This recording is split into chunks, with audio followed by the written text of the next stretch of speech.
this neighborhood is that we've actually written a little show about it.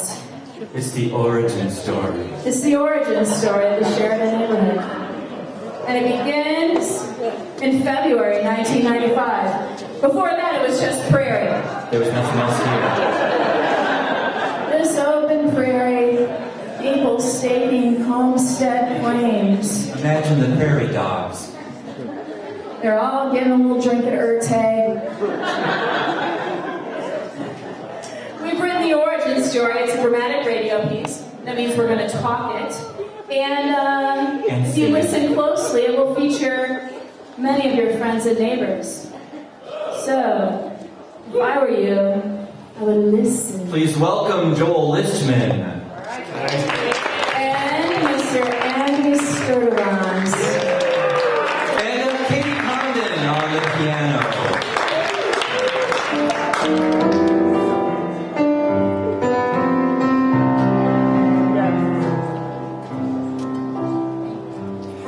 It was a dark, cold night in Minneapolis, February 1995, and things were dire. I bought a little diner with some student loan money I pocketed after I dropped out of urban planning school. I wanted to be the change, and the diner, in a little hamlet of Minneapolis called Northeast, in a neighborhood called Sheridan, seemed the answer. I bought the diner with the hopes of turning it into a kind of hip art scene place where you can get all you can eat for as much as it costs. You see, that's funny, ironic, but with a gentle touch. Like me, I'm Jim Grell, The gentle owner of the Modern Cafe.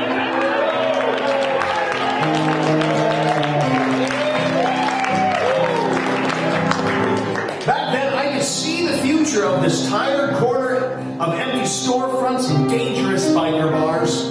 I had a glorious vision, but my vision was wavering.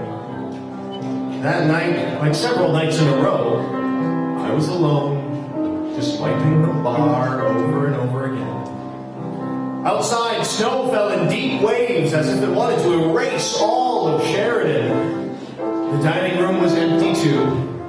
Except for my friend, Myron Johnson, who danced silently in the corner to only the music in his head. Which I'm pretty sure was something like the Nutcracker Suite in the cabaret.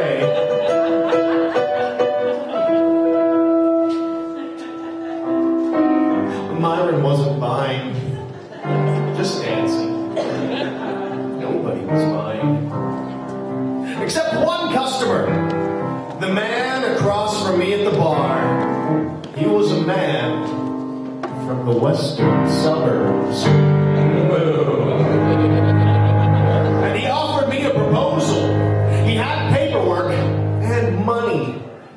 And he had it all figured out. Whoa, you see, what me and my guys from out there in Tonka are gonna do is turn the whole block into Sex World 2. Oh, but this one's gonna have an Arby's and a car wash. Oh, cool. It's gonna be delicious. Yeah, cool. I was being ironic. Oh, and it's gonna be domed because Minnesotans love the freaking domes, right? Yeah, and that way you can enjoy your sexual dancing out of doors. Because Minnesotans like their sexual dancing outdoors. Oh, it's gonna be such a beautiful Minnesota thing. That sounds great. I was being ironic again. Oh, and we're gonna have a blockbuster video, because the future is in movie rentals. I knew he was wrong. The whole thing was wrong. But he was my only paying customer in weeks. Just sign right here, guy. I put the pen to paper, and I pressed down. Do it. I made the letter J. Was I really doing this? Come on, do it. I was. But then, the door blew open. Oh, what's that breeze? Oh. And in walked a chain-smoking, nervous teenager, thin, in a blue jumpsuit that read Minneapolis Convention Center on the back.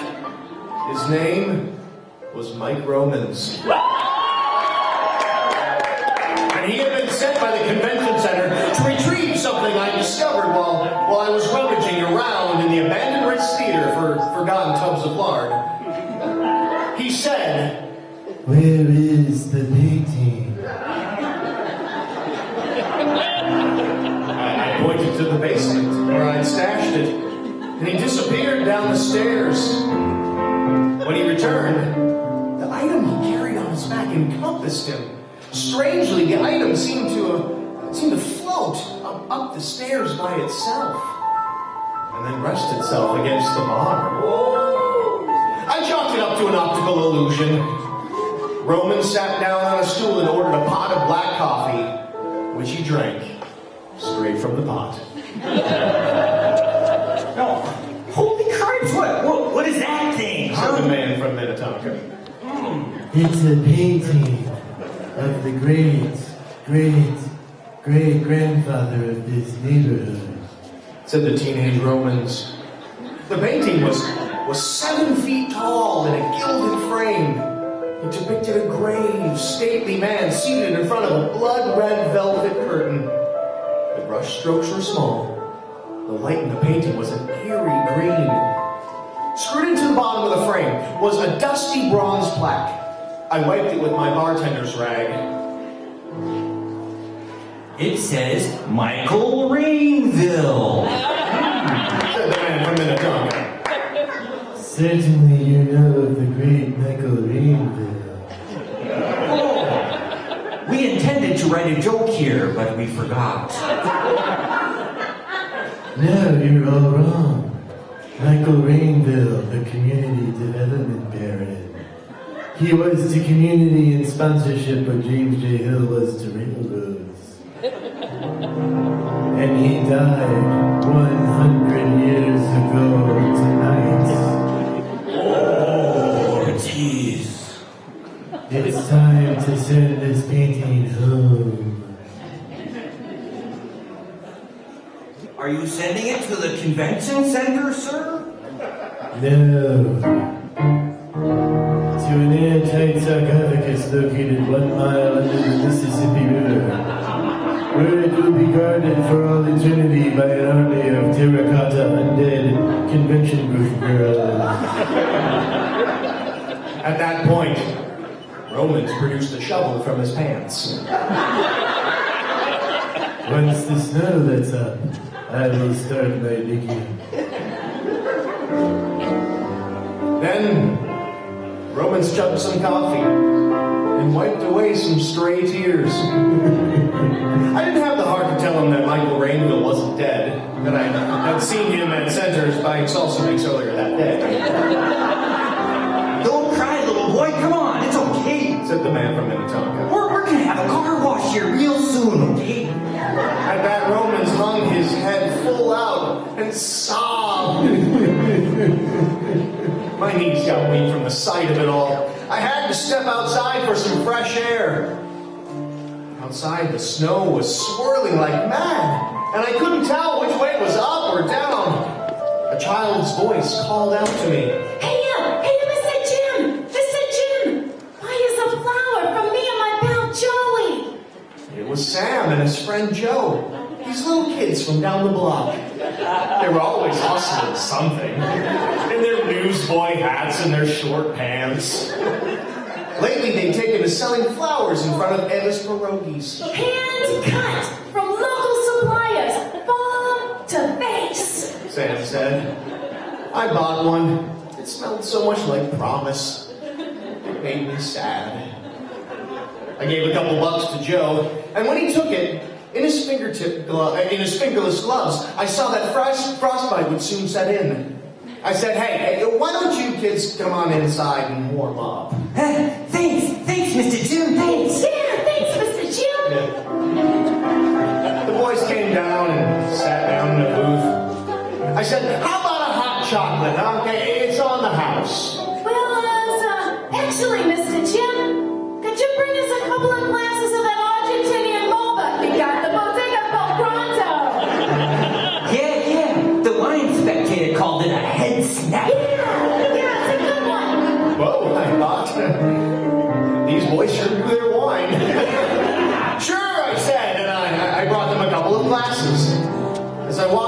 the bar, I heard them say, Wow. You see what he's got here, Sammy? Yeah, Joey. Yeah, maybe we could do something like this to Ava's Pierogies one day. You know, make this park a real nice place for people to enjoy themselves. Yeah, something social. I couldn't help it. I got angry. I turned around and shouted at them, "You kids! The kids are dreaming. Look at this place. It's empty. Don't even try, boys. There's nothing you can do here." You kids, you could purchase a franchise for the Blockbuster video, though. Said the man from Minnetonka, which caused Roman, still sitting at the bar, to sob harder. And Myron, dancing silently in the corner to his own music, pantomime slapping his face over and over again. Maybe Mr. Jim is right, Joey.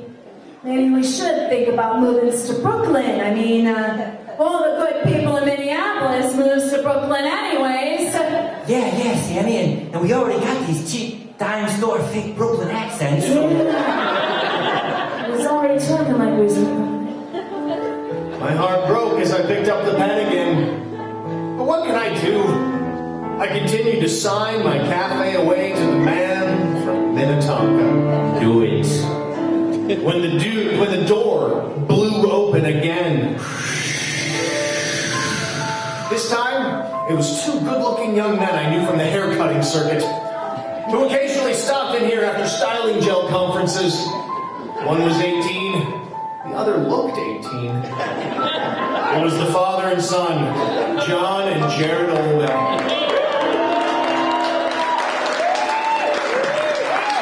They took a booth in the corner, and I would have gone to serve them, except they were in a heated argument. I'd heard it before. It went like this. I don't want to do a career in this freaking hair, Dad. Come on.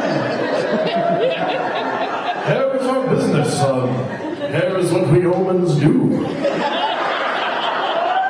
I don't do hair, Dad. I don't love it the way you do. I love trivia and blingo and grown-up spelling bees and local music played through tiny amplifiers that's not too loud so as not to disturb the neighbors or any standing city ordinances.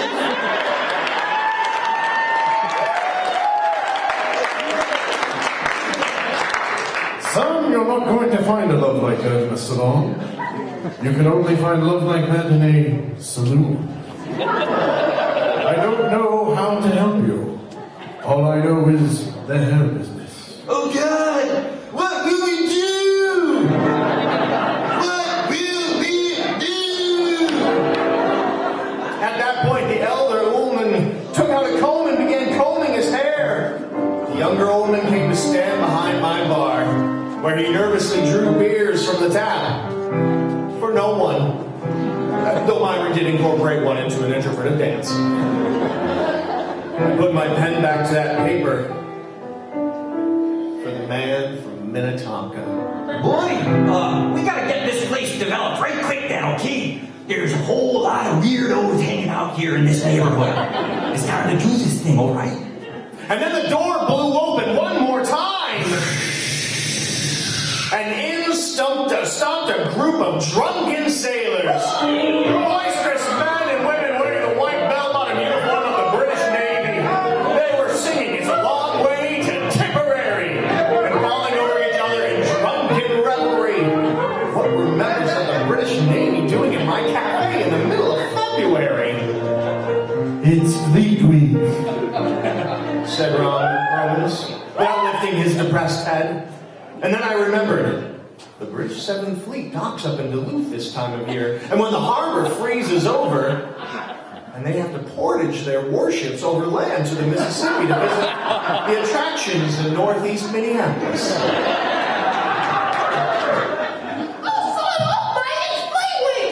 What? Look, hey, Uncle Albert never rules. He said there'd be fish and chips here.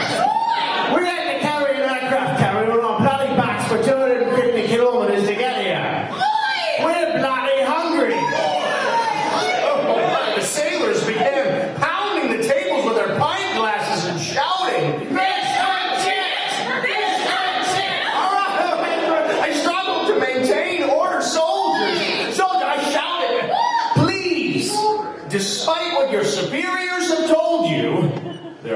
fish and chips in this neighborhood.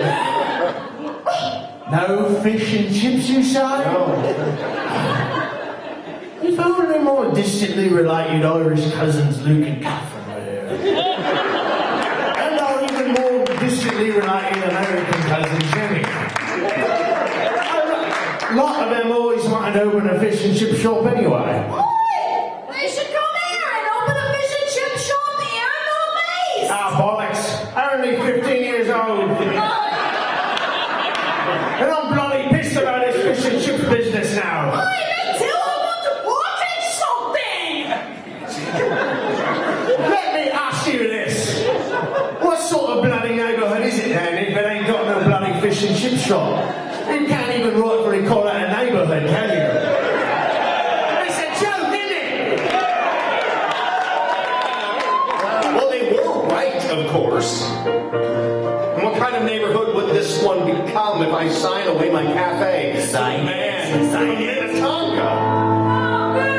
One that's home to a multi-million-dollar dome sex shop. Come on, you know you want it.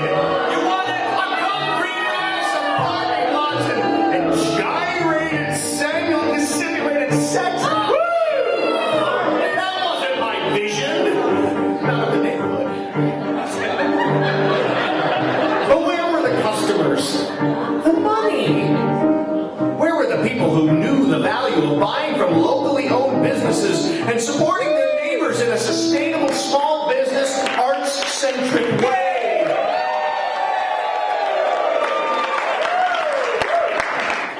The painting. Romans whispered. The painting. I looked over at the painting of Michael Rainville. Something strange was happening to it. It was pulsing with a mysterious green light. Myron saw it and he began to silently dance around it, as if teasing it alive. It began to glow greener. Then the young Jared Ullman poured draft beers on it, and it glowed even greener. Fish and chips! Fish and chips! Shouted the British seamen and seawomen. Rainville, Rainville, Whispered Romans. And then the painting rose from the floor and floated over our heads. Holy cripes, said the man from Minnetonka. Then the painting began to speak. Silence!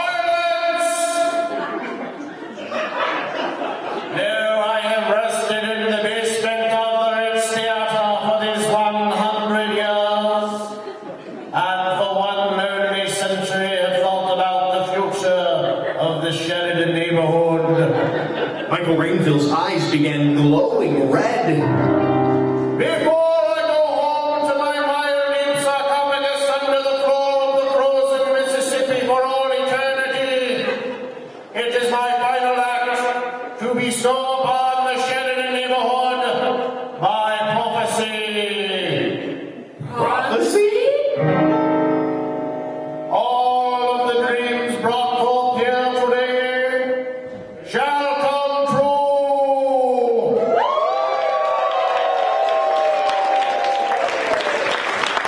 And in 15 years, in the February of 2010, each one of you will be an instrumental part of the greatest neighborhood in Minneapolis.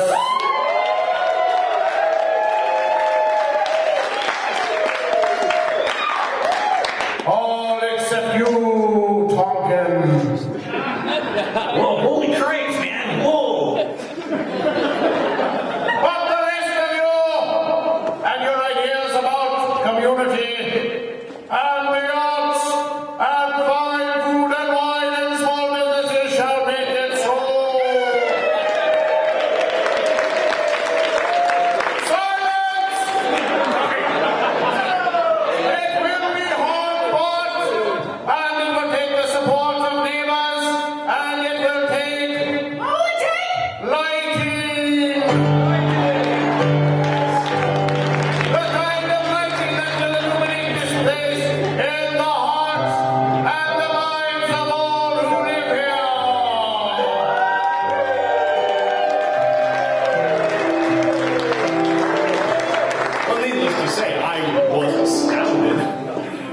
rainbow had confirmed my vision that this neighborhood, the Sheridan neighborhood, would be glorious and fabulous and well lit in 2010. We just needed to work together. We needed to support it. No, what you need to do here is sign the paperwork. We have a deal. The man from Minnetonka. I cried out to my friends in the restaurant, how do I get rid of this man from Minnetonka? And the answer came back loud and clear. Hoist him! The British seamen grabbed the man, hoisted him upwards, and headed out the door. Oh, geez, put me down there. Come on. And they marched in unison out into the blizzard with the Tonkin over their heads. Oh, Christ, come on now.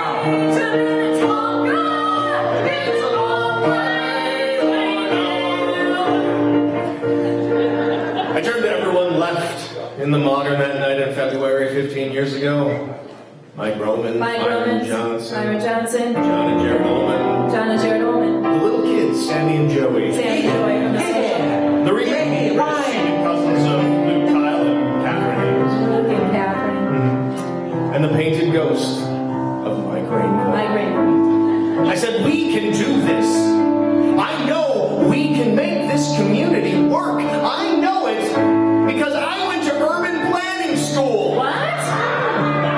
For a week. And because I believe in you, I believe in us. We can do this. We can? Yes, we can. Listen to my song, friends. Listen to my gently ironic but loving song. And believe. First come the squatters and the taggers and the gays and rehabbers, and the gays beget the potters, and the potters beget painters.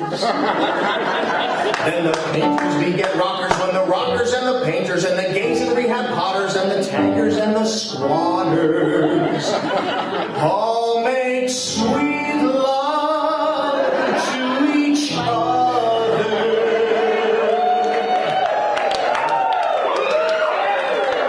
Then the neighborhood's no longer a latrine. It's what we call an urban planning school, a burgeoning arts scene. Every town and burg should have one. This we understood. A little hipster art scene is an urban Robin Hood.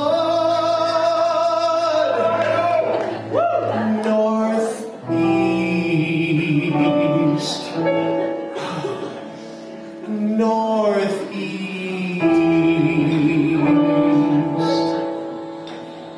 Then the squatters and the taggers and the rockin' gay rehabbers and the painters and the potters, now all followed by the gawkers, get aligned with all that genius and start moving in a force that's aesthetic and defining. And what happens? Well, of course, this brings the crowd that is fanatic, and the cynics, culture critics, and the critics bring the curious, and the curious turn devoted. The devoted tend to stay to study schools of thought and genius. When they stay, they spend their money, and that money makes them special. Money makes them all consumers, all those erudite consumers, all those erudite consumers will come en mass. It's what we call an urban planning school, the creative class.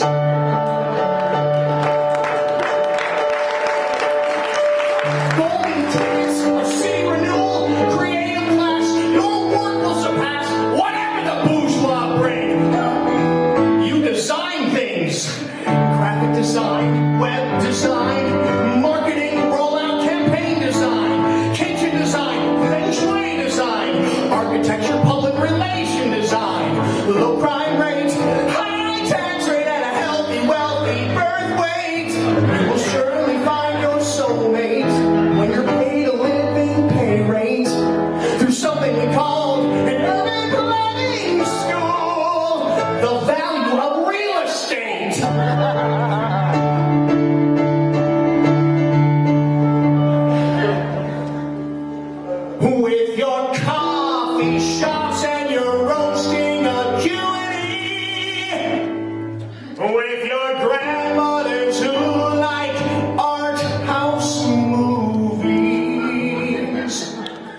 once dressed